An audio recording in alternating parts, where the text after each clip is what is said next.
Welcome back to News Talk here on News Channel 8 and our conversation this time with Eli Stokols, national political reporter for Politico.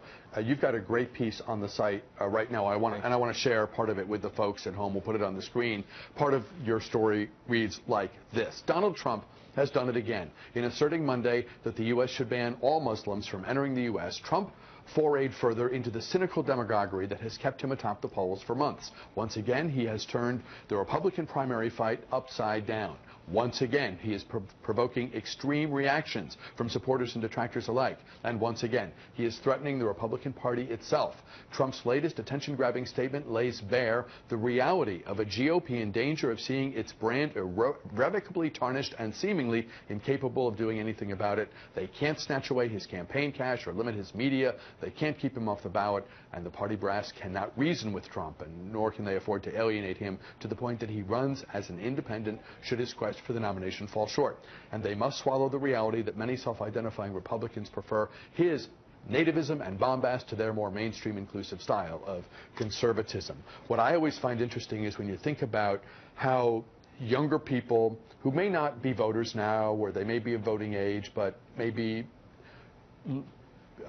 tepid in terms of how much they follow politics. They're the mainstream voters of tomorrow, and so their thinking and their impressions of today, you think about the young people who grew up in Reagan's time and thought he was fantastic, perhaps became Republicans or were open to Republican ideas. To what extent, when you think about millennials, when you think about the younger voters today who become the broad middle of the electorate tomorrow, what does Trump do to that?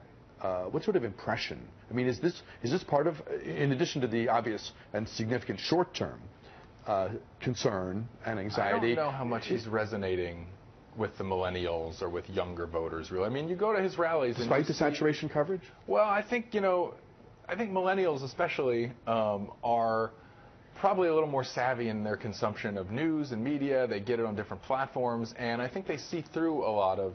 I mean, I don't know how many millennials are sitting there watching, the morning shows when Trump calls in and makes all this news. They hear about it, they see it in their Twitter feed.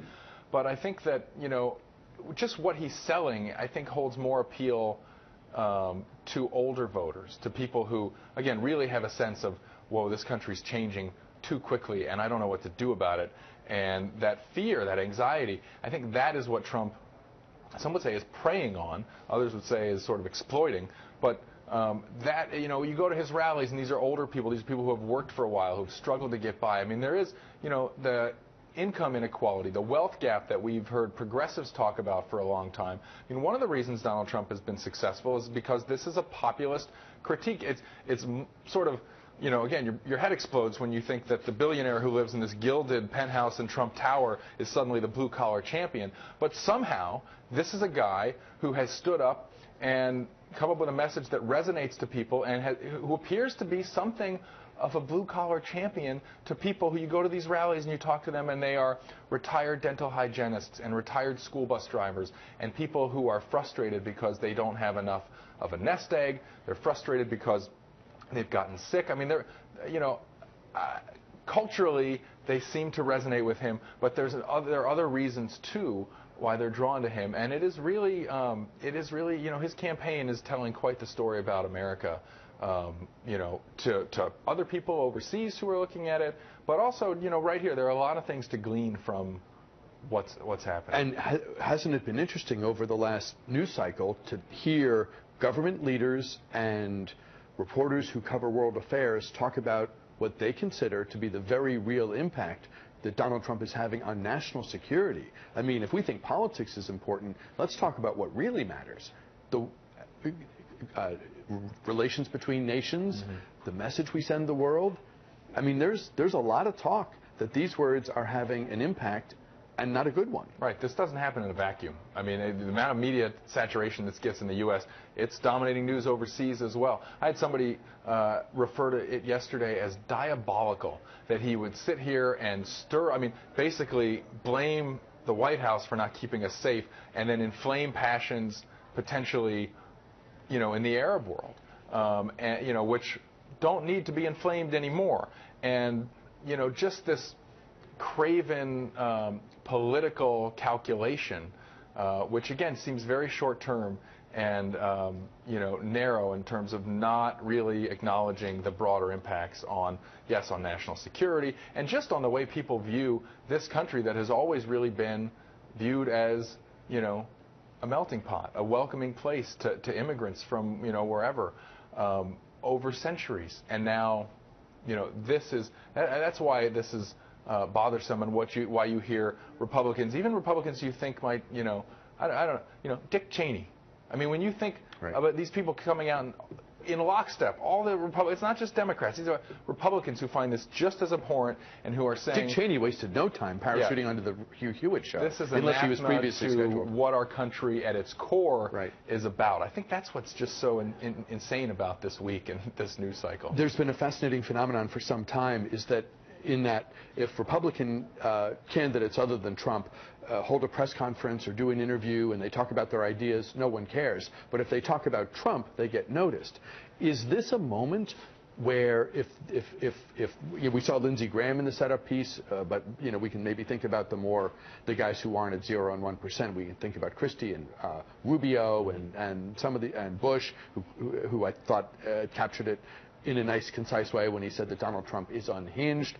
Is this a moment that, if played right, some of these other guys can transform themselves from where they are into more of a top-tier candidate? I don't know. I think the race is pretty set in at this point. I mean, Jeb Bush has been sort of knocked on his heels for months because of the Trump factor and Trump's place in this race. Everything, Jeb wanted to talk about issues. Jeb wanted to talk about being more inclusive on immigration. Then Donald Trump comes along, talks about building a wall, and Jeb's played completely on Donald Trump's terms for months. And I think it will be hard. I mean, they are all trying to seize on this moment and to look presidential, just like they tried to seize on the moment that arose a couple weeks ago after the Paris attacks to look like a credible commander-in-chief.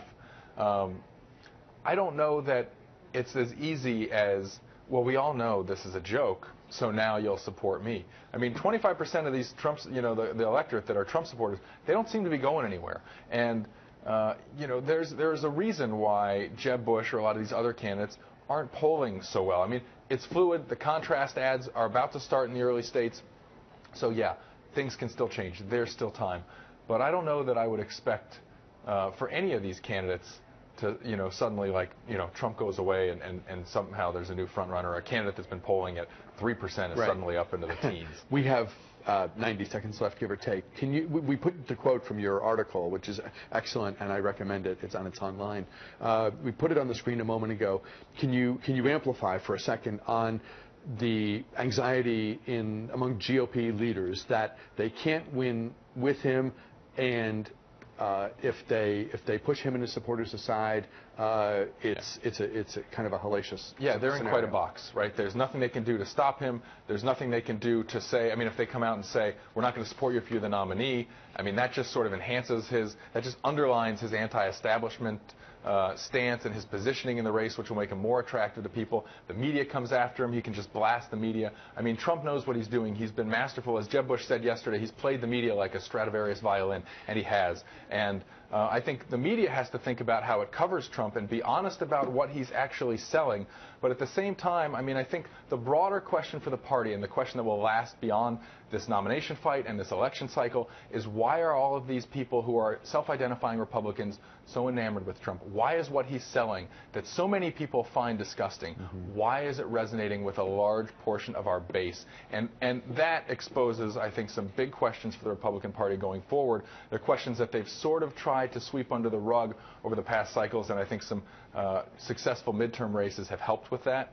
But that's not a question that is going away, and at some point that's something the party will have to reckon with. Eli Stokols, national political reporter for Politico, thank you so much for your time. Great conversation. Thank you. Really appreciate you stopping by. We'll talk with you again, I am sure. Great. We'll take a break, update headlines, then much more news talk still to come. Keep it here.